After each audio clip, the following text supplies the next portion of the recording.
एक गांव के बीचों बीच एक बुजुर्ग संत की कुटिया थी।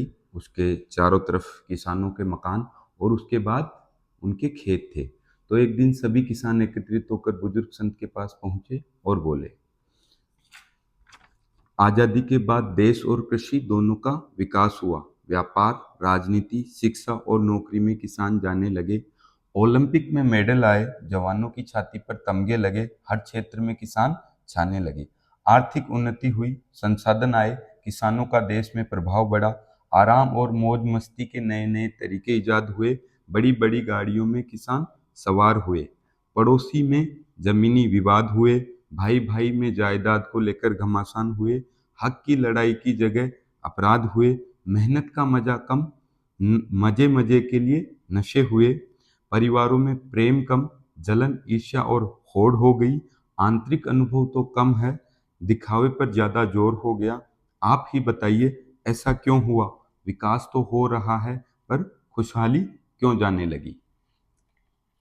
किसानों की ये बात सुनकर बुजुर्ग सन ने कहा कि ऐसा इसलिए हुआ कि क्योंकि तुम लोगों ने अपना धर्म छोड़ दिया है।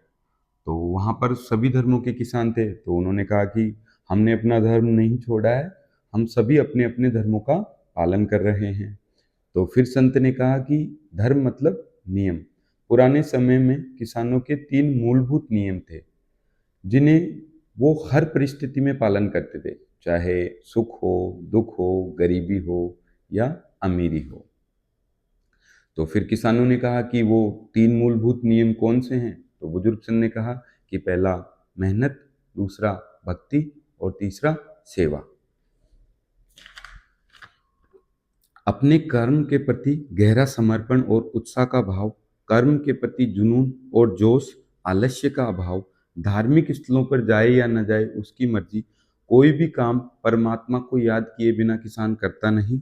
अपनी कमाई का कुछ हिस्सा जरूरतमंदों पर खर्च करता है।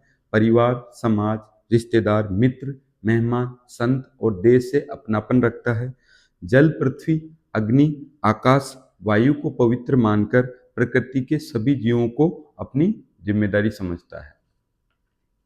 नमस्कार दोस्तों, इतने प्रेम और आनंद से आपने इस कहानी को सुना, इसके लिए आपका बहुत बहुत धन्यवाद।